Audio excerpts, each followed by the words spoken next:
Bonjour les amis, bienvenue sur 1, 2, 3 Soleil, la télé des incroyables comestibles.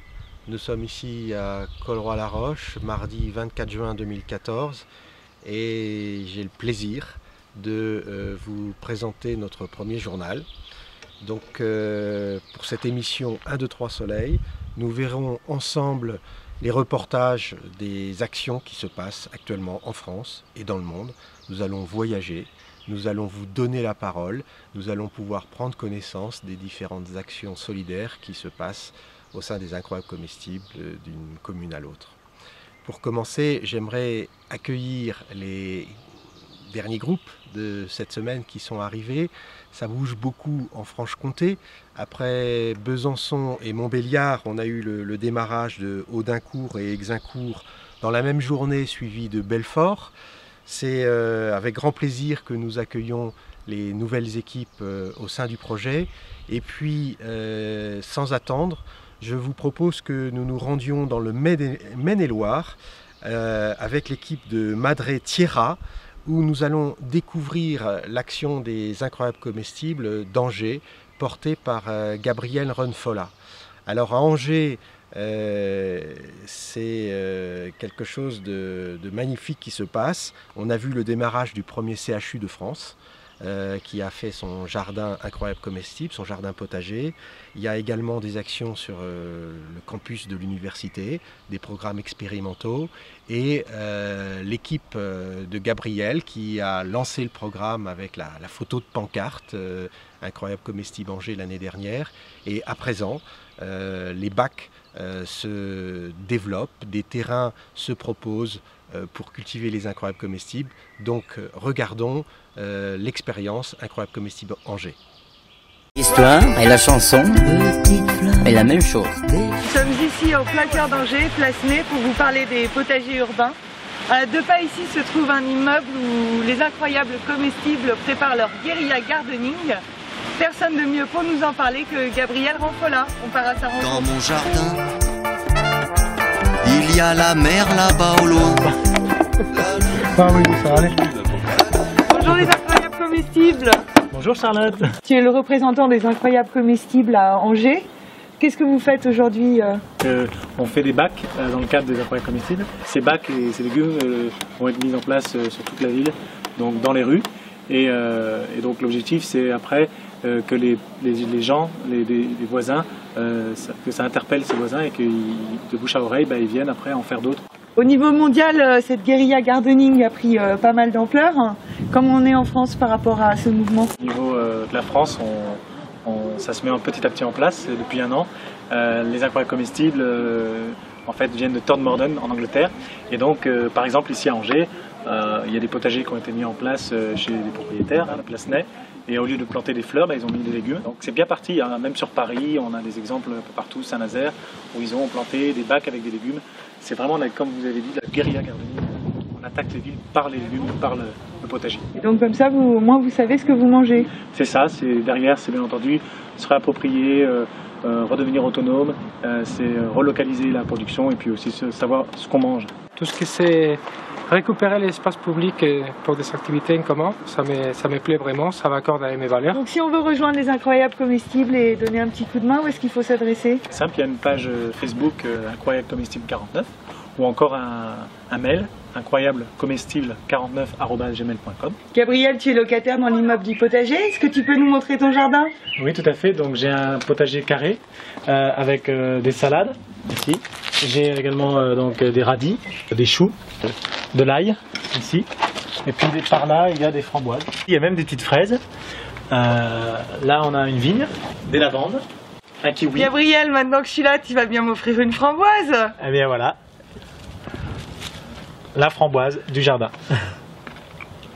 C'est délicieux, merci Gabriel. Merci à Dans vous. mon jardin, il y a la poste, il y a mes copains, la caissière du Félix Potin. Dans mon jardin, il y a mon chien, il y a sa niche, il y a son...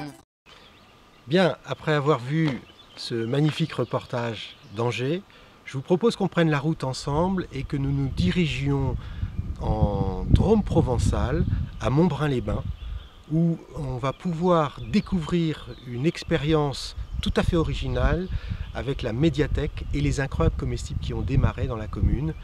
Dans cette médiathèque, eh bien, un service de grainothèque avec graines de troc a été proposé pour que les habitants puissent découvrir la récolte de la graine, le partage de la graine dans cette démarche d'autonomie alimentaire, d'autosuffisance alimentaire. Donc on va se mettre en route et on part en direction de la Drôme provençale.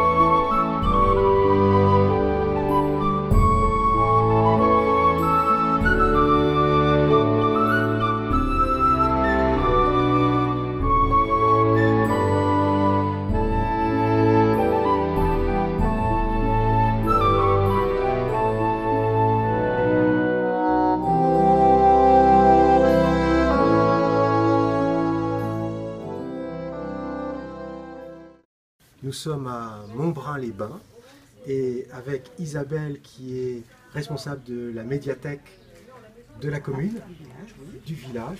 On se trouve ici devant une étonnante présentation. Qu'est-ce que c'est, Isabelle? En fait, là, c'est un présentoir de récup que j'ai déniché au grenier de la mairie, en fait.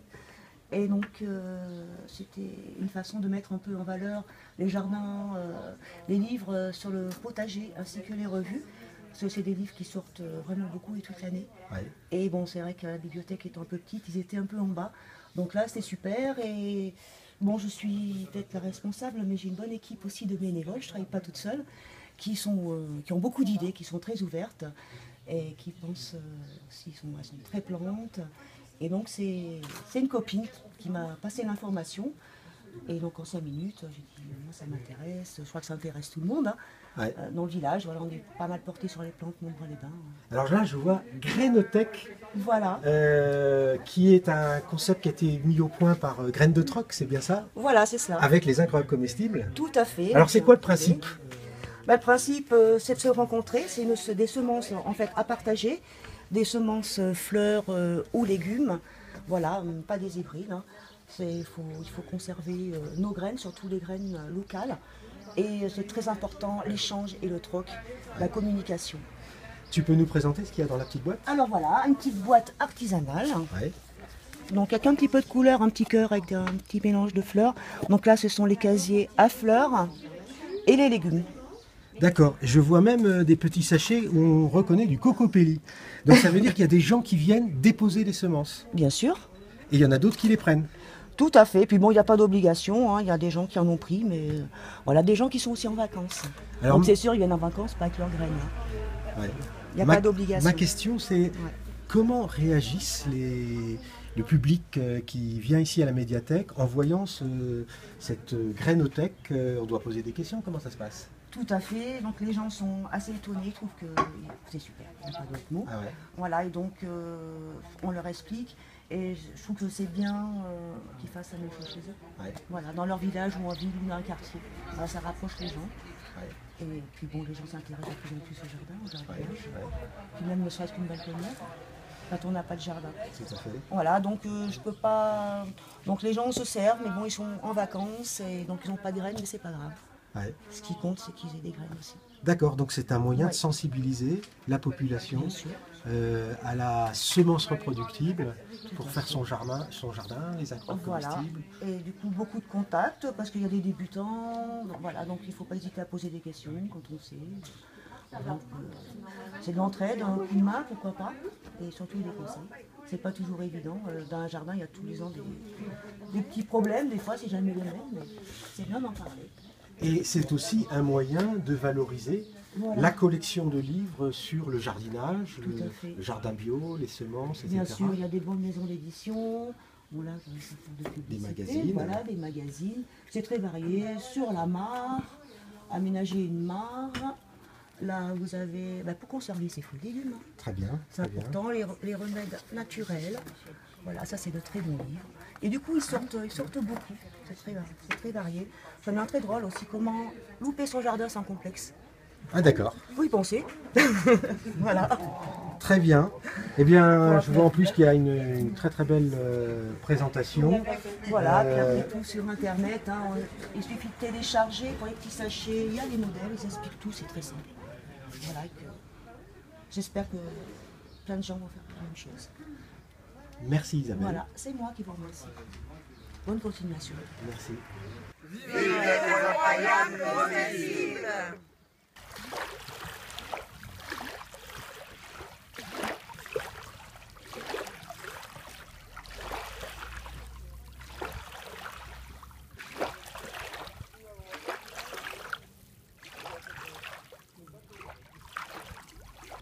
Nous voici à présent à Aix-les-Bains, devant cette magnifique vue du lac, de la station thermale.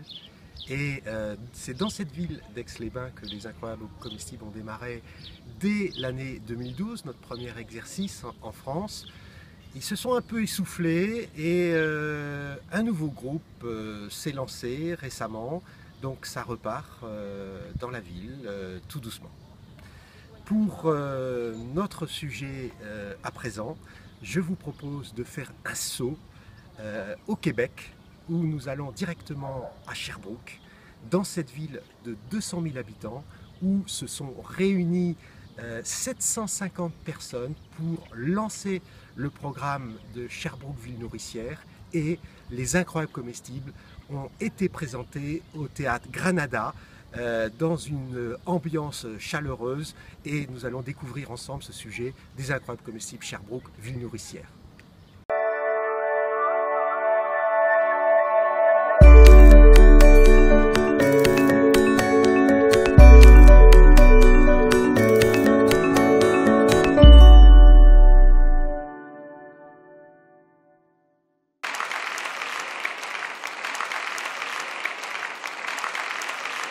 Je vous demande d'accueillir chaleureusement Maude et Michel.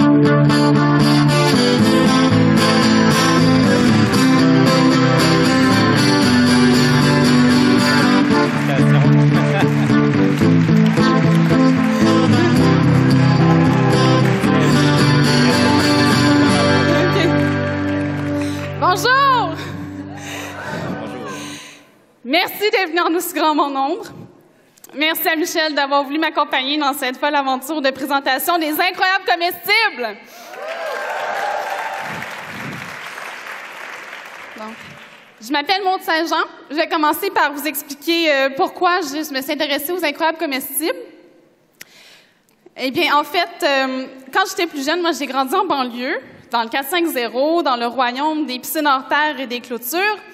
Et puis, quand je grandissais, je me disais que c'était pas en banlieue, puis ni dans l'image que je me faisais de la ville que je voulais évoluer. Donc, je me disais qu'il y avait juste en campagne que je trouverais assez de verdure puis assez de nature pour moi. Puis, je suis allée à l'université, j'ai fait un cours sur la ville, puis j'ai vu plein d'exemples de villes où on mariait parfaitement l'agriculture et le monde urbain. Ensuite, j'ai voyagé dans le nord des États-Unis, dans l'Ouest canadien, puis en Australie. Puis c'est là que j'ai vraiment vu que c'était possible d'amener la campagne en ville. Puis une de mes plus grandes inspirations, ça a été la ville de Melbourne, en Australie. Parce que là, j'ai vu des projets de jardins, des projets de permaculture, des vignobles, des fermes éducatives à 5-7 kilomètres du centre-ville. Puis quand je suis revenue à Montréal, puis à Sherbrooke, eh bien, je me suis dit que c'était ça que je voulais voir là où j'avais le goût de vivre.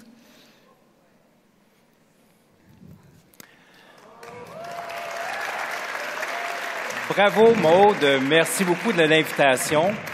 Vous me connaissez par mon potager, peut-être aussi par mon petit chapeau. Je suis fier de mon potager, mais je peux vous dire qu'aujourd'hui, je suis fier de faire partie de votre présentation, de ce que vous avez fait, et puis de l'initiative Sherbrooke Ville Nourricière. Je suis très fier. Habituellement, je donne mes conférences avec Josée. Josée, c'est ma conjointe. Puis, je suis agréablement accompagné aujourd'hui de Maude. José n'est pas là aujourd'hui, n'était pas disponible à travailler. Je repasse. Tantôt, je vais vous expliquer le pourquoi, dans le fond, pourquoi je suis ici. Je vais vous expliquer le pourquoi je suis embarqué dans le mouvement des incroyables comestibles, puis les constats que j'ai faits, puis qui m'ont amené à adhérer aux incroyables comestibles. Fait Incroyable Comestible, en fait, c'est un grand mouvement, et puis ça part de Todmorden, une ville de district de Calderdale, en Angleterre. Ça a commencé en 2008, donc en fait, ça fait seulement 6 ans que ça existe. Puis ça a commencé principalement avec des personnes qui s'appellent Mary Clear puis Pam Vars. Puis ils ont fait ça avec toute une gang de leur ville. Ils se sont réunis autour d'une table de cuisine, puis ils n'ont pas fait de procès-verbaux, ils n'ont pas fait d'ordre du jour, ils n'ont pas fait de paperasse, ils ont juste discuté ensemble, ils ont créé une vision commune de la manière dont ils voulaient que leur ville s'organise, dont ils voulaient que l'autonomie alimentaire s'accroisse dans leur ville. Puis c'est Incredible Edible que ça a donné, Incroyable Comestible, à partir du moment où ça s'est déplacé vers les pays francophones.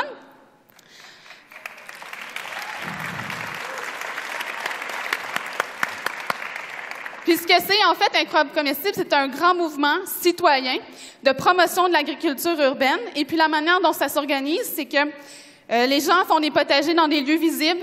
Souvent, c'est sur les devantures de maisons, dans les cours d'école, devant les commissariats de police, devant les gares de train. Et puis, dans un deuxième temps, c'est un grand mouvement de valorisation du partage de ces récoltes-là. Puis ça, c'est à travers des pancartes comme celle-ci que les gens mettent dans leur plate-bande pour inciter à partager les récoltes que ça s'organise.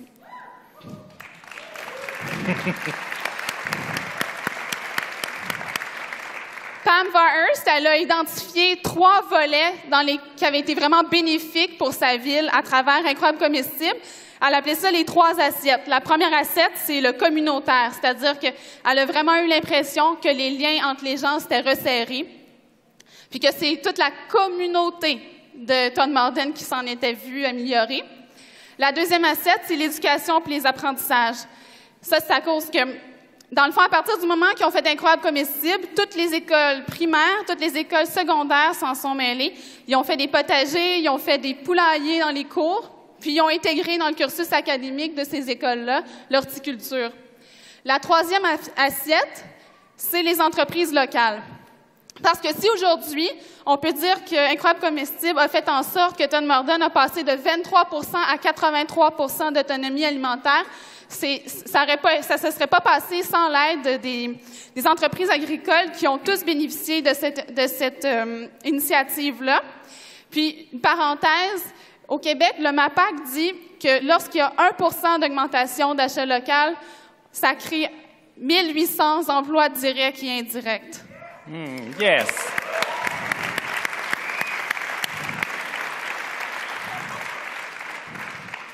Les dernières nouvelles par rapport à Todmorden, c'est que là où Todmorden est situé, c'est dans le district de Calderdale. Et puis Calderdale a décidé d'intégrer Incroyable Comestible dans ses politiques. Et puis, ils ont publié ce document-là. Et ce document-là, ce que ça dit, c'est que l'espace public, il est redonné aux citoyens. Et puis, n'importe qui peut se présenter dans une mairie, dans un bureau de comté pour demander la permission de faire un projet de jardinage. Et puis, le mot d'ordre, c'est que les fonctionnaires doivent attribuer les licences.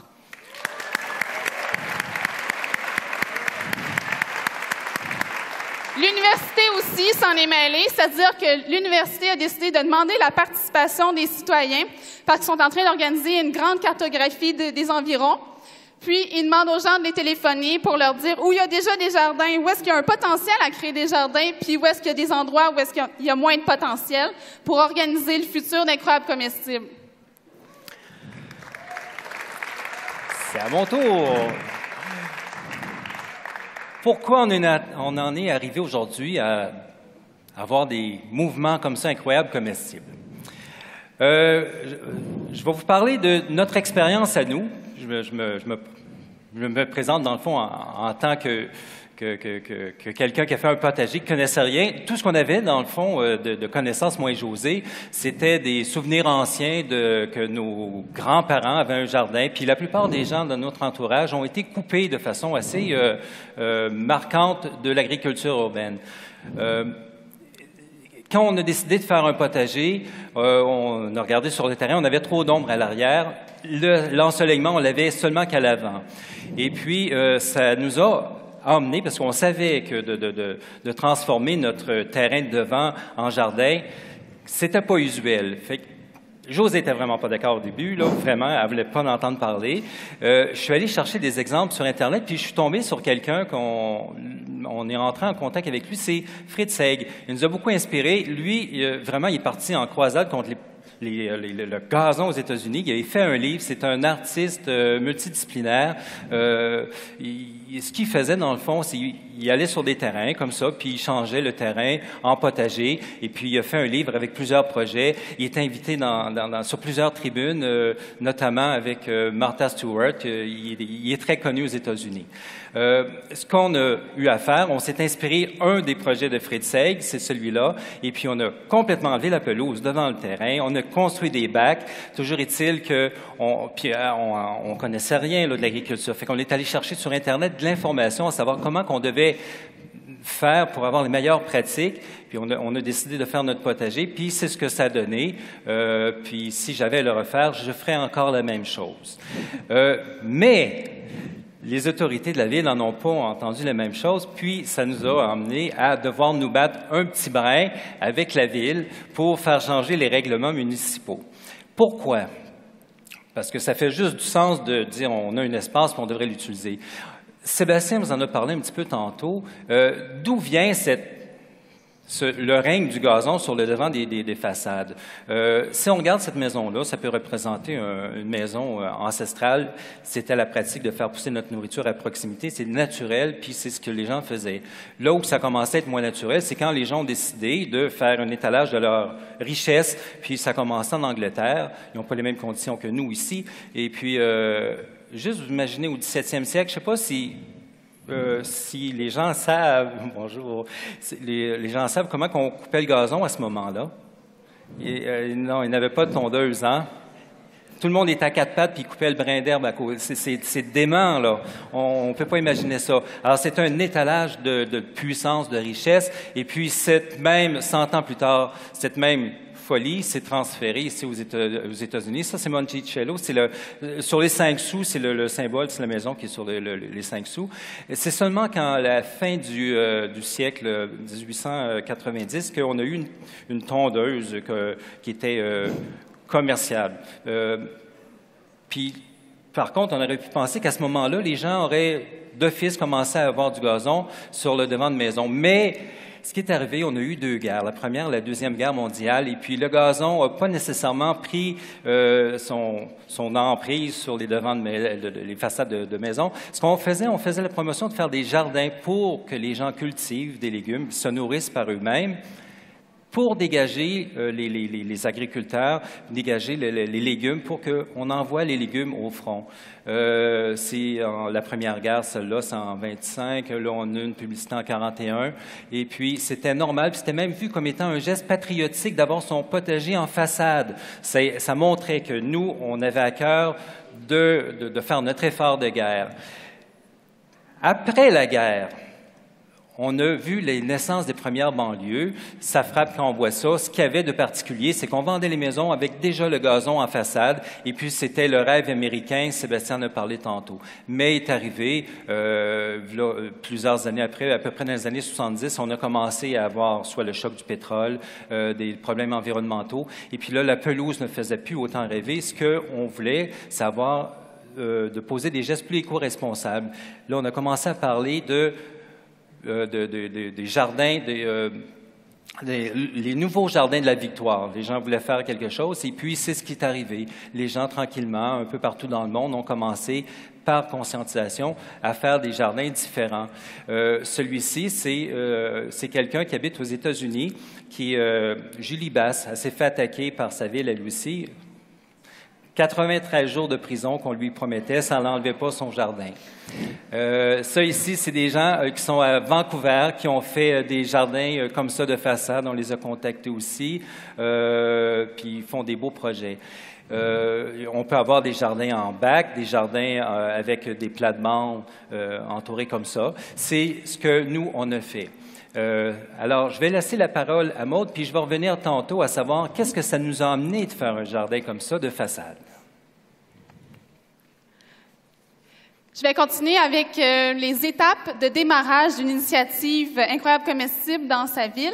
Donc, surtout les ressources françaises établissent 5 étapes. La première, c'est l'engagement. L'engagement, ça se passe souvent avec une photographie d'un groupe de citoyens devant la pancarte qui annonce la ville avec les images d'incroyables comestibles. Ça, ce geste-là, il est ultra symbolique parce que l'effet que ça a, c'est de dire clairement que nous, dans cette ville-là, on a décidé de faire incroyables comestibles chez nous. La deuxième étape, c'est la diffusion. Ça se passe beaucoup avec les médias sociaux, ça se passe avec des créations d'ateliers, ça se passe avec des événements de plus grande envergure, comme Sherbrooke Ville Nourricière, par exemple.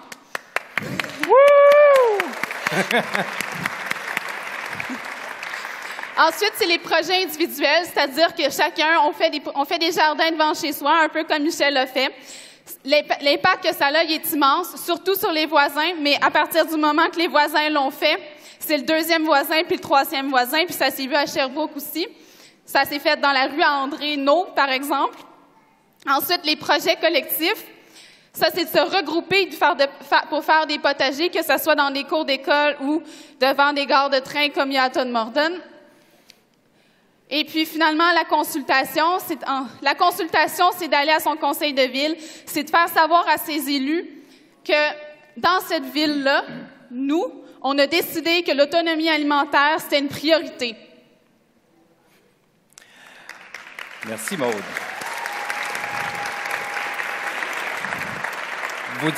Vous dire à quel point c'est naturel d'entrer dans le mouvement des incroyables comestibles. La première année qu'on a fait notre potager, on s'est éveillé sur les bénéfices de ce que c'est que de faire la culture sur notre propre terrain. Ça, c'est une récolte le matin, c'est pas stagé. Un matin, on se lève puis on dit, bon, il y a plein de tomates, on les ramasse. Malgré le fait qu'on avait plusieurs tomates comme ça ou plusieurs légumes, on en donnait beaucoup aux gens. Les gens, bon, c'est sûr, on était médiatisés, les gens faisaient des détours, ils venaient chez nous. C'est drôle, les gens qui sont en bas, à droite, complètement en bas, c'est des gens du Brésil. C'est vraiment drôle. C'était surréel des fois. On en profitait pour faire l'éducation auprès des enfants. On avait nos petites voisines qui arpentaient à tous les jours, venaient chercher nos cerises de terre, goûtaient aux légumes. On partageait également avec les passants, les voisins. On a même organisé à un moment donné une petite fête du potager. On a découvert des techniques qui sont oubliées. C'est l'ensilage des carottes et du panais. On a eu cette année-là des carottes et du panais tout l'hiver. L'image en bas, encore à droite, en bas, c'est une carotte qu'on a sortie au mois de mars. C'est assez étonnant, comme si on la sortait de la veille. On a notre ami l'autoclave. Je ne sais pas si des gens connaissent l'autoclave, mais c'est l'outil dont on se sert pour faire la conservation sécuritaire des aliments. Puis là, notre bunker commence à être vide, là. Littéralement. Tout ça, on partageait. Également, on faisait des recherches, puis on se rendait compte qu'il y avait des choses qui tournaient pas rond. On s'en a parlé un petit peu plus tôt. On s'est rendu compte que c'est une aberration de prendre une tondeuse, couper du gazon, puis au niveau écologique, c'est 25 à 30 heures de tondeuse, c'est pollution d'une voiture sur un an. Une heure de tondeuse, ça équivaut à 550 km d'auto. Ça n'a pas de bon sens. 2500 km de partir d'un point A à un point B, là, pour juste dans votre assiette. J'avais l'impression de rêver quand je ramassais mes carottes bio dans mon jardin, à savoir que j'allais à l'épicerie, là, puis c'était marqué « Oh, carottes bio qui vient de la Californie ». Je disais, si un Martien qui descend, il va s'étouffer de rire. Ça n'a pas de bon sens. La moitié de la production mondiale, de 30 à 50 c'est connu, c'est des chiffres qui disent que, bon, les légumes, il n'est pas beau, là, mais moi, chez nous, ma tomate, elle est tout croche, je vais en manger pareil, puis je l'aime bien, ma tomate, puis même si elle est tout croche. L'emballage pour tout ça, on n'y pense pas, mais c'est pas juste l'emballage également dans les présentoirs. Les camions qui vont emmener tout ça, là, c'est de l'emballage dans de l'emballage dans de l'emballage. Alors, c'est les éveils qu'on a eus avec notre potager. Qu'est-ce qui est à venir pour Incroyable Comestible Sherbrooke?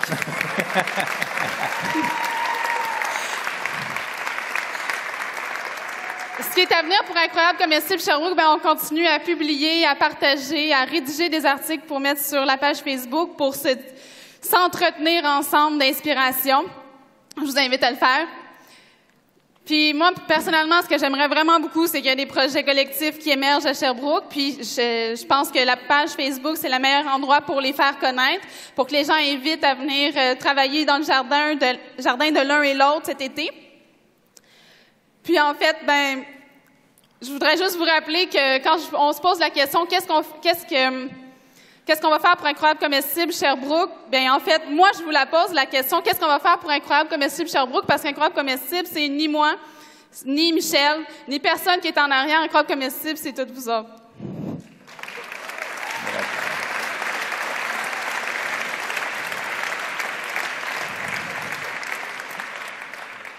Avec toutes les belles histoires d'horreur que je viens de vous raconter, là. Nous, on se sent une responsabilité, moi puis José. Chaque fois qu'il y a des gens qui nous invitent à faire des conférences, on le fait. C'est toujours bénévole. On essaie d'aider le plus possible qu'on peut. Ça, c'est notre serre. On a pris un tempo dehors. On a fait une serre pour avoir beaucoup de semis, parce que là, ça n'avait plus de bon sens dans le salon. On était envahis. C'était vraiment effrayant. Et puis, on va en donner à nos familles autour. On va faire ça. Il y a également une joyeuse bande qui sont ici à l'intérieur. Je les ai invités. Bien, là, ça, c'est des gens qui sont impliqués dans les Incroyables Comestibles de Drummondville, puis on a demandé à Rose Drummond, dans notre secteur, de pouvoir avoir un espace pour faire pousser des semis. On a au-delà de 1000 semis pour distribuer à l'intérieur de projets qui sont notamment des Incroyables Comestibles. On va le mettre.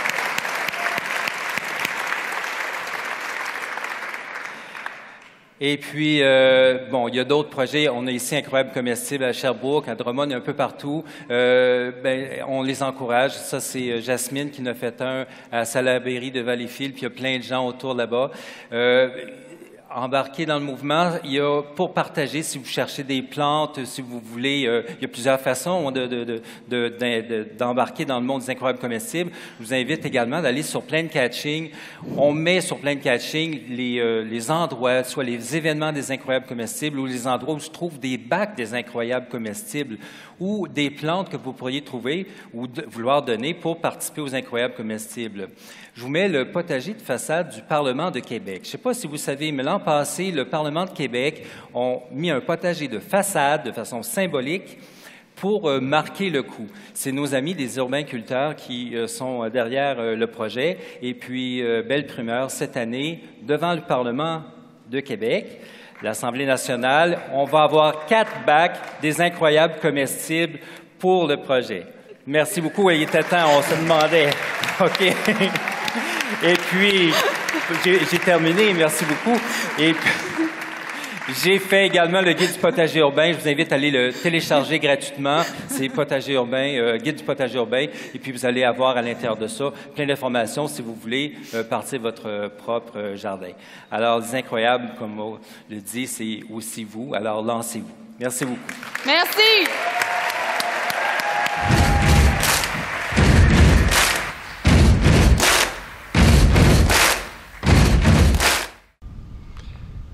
Nous voici de retour à Colroy-la-Roche. Pour terminer notre journal 1, 2, 3 Soleil, je vous propose le bonus, la cerise sur le gâteau, le petit plus des Incroyables Comestibles avec un hymne qui a été créé au Québec avec Gloria et ses amis. Regardez, c'est cadeau, c'est pour nous, on y va. Bon, ça enregistre. Là, on s'en va enregistrer la chanson d'Incroyable Comestible. Je suis avec Gloria. Et puis, Gloria est juste là, derrière moi. C'est elle. Là. C'est elle. Puis on s'en va chez Paul. Paul, c'est lui. Le frisé avec la grimace. Paul le frisé avec la grimace. Et puis, c'est ça. C'est une belle aventure. Yeah!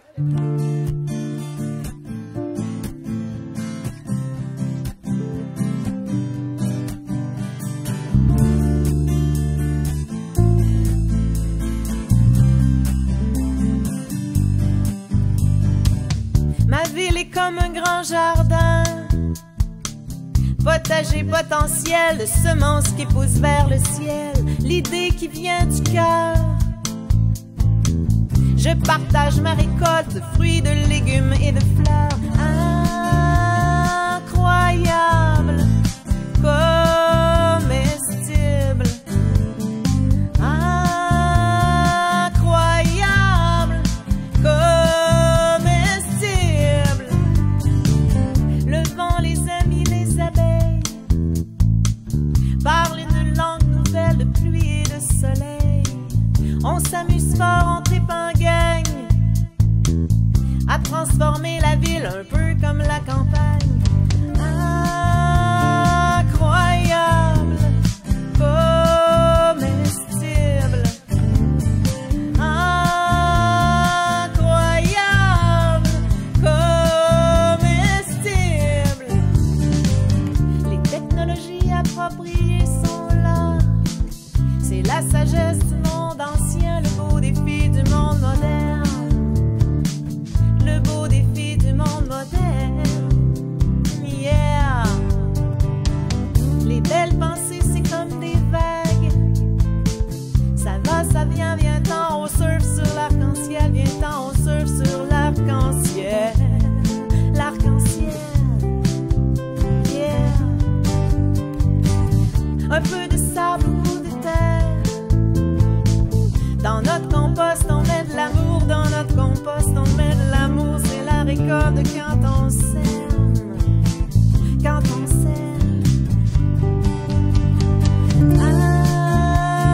Incroyable, comestible. Incroyable, comestible.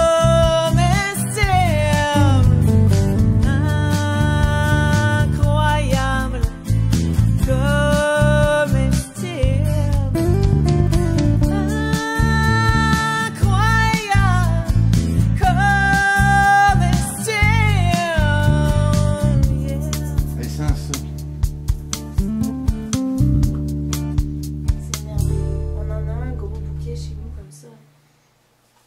C'est la joie, hein? C'est comme un buzz. Toi, ça te fait capoter? Ah, moi, je capote, mais... T'aimerais ça?